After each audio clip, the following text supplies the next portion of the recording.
As recently as 2016, the state of Oklahoma was ranked 10th in the nation in opioid-related deaths. So many families have lost loved ones, but there are success stories too. And in part 2 of her series on the human face of this epidemic, Susan Cadeau introduces us to a survivor.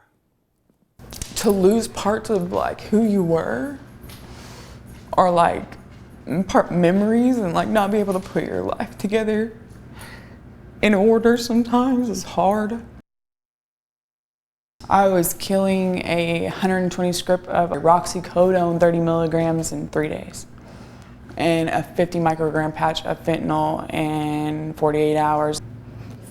I don't even know how I lived. Nobody can tell me how I survived that. Chrissy Alexander is a survivor. She became addicted to opioids at the age of 15 after a snowboarding accident. The addiction, born innocently through a legitimate need for painkillers, would take her down many dark paths. I was beaten with a pistol pretty severely and held captive in a hotel room for about 12 hours by the guy that held me captive. He split the back of my head open. My head was stapled shut with 7 staples. He beat me pretty severely. And that's why I decided to get sober, because I didn't want to die. I should be dead. There's no reason why I should be sitting in this chair talking to you. There's no reason why I should be sitting here having this conversation, or I should be breathing, period. End of story. Chrissy's story was far from over, but she did have farther to fall.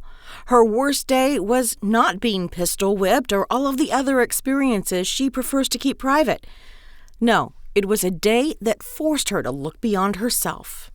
The day I signed the papers and had to give the rights to my children over to their fathers.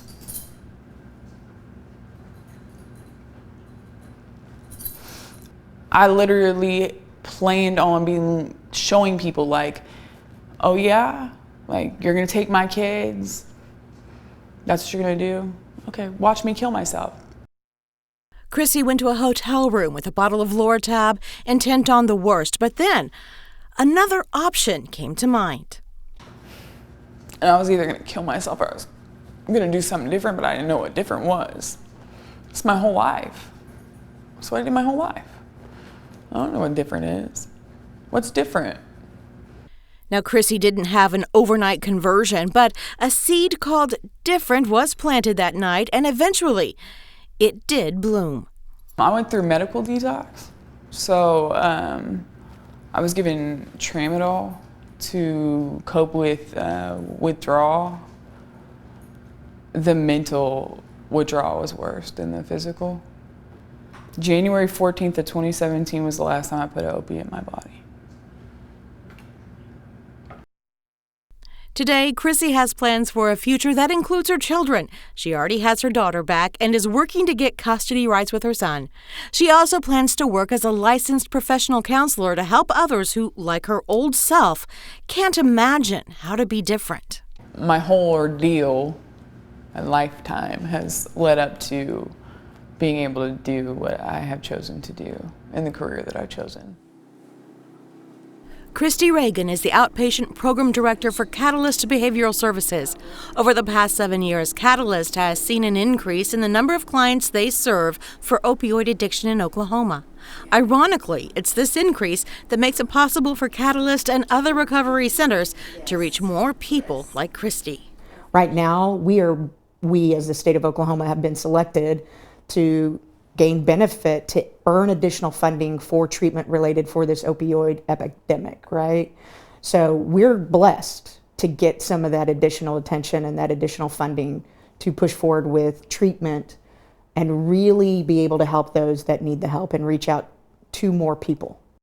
And to anyone out there wondering if they might have a problem, you can call the treatment providers directly. You can come in and talk to us. We have people that have been where you have been and are happy to talk to you and share a little bit about their experience and why they're where they are today. For more information about how to get help for addiction to opioids or other substances, visit the Oklahoma Department of Mental Health and Substance Abuse website at ok.gov ODMHSAS. I'm Susan Cadeau for the Oklahoma News Report.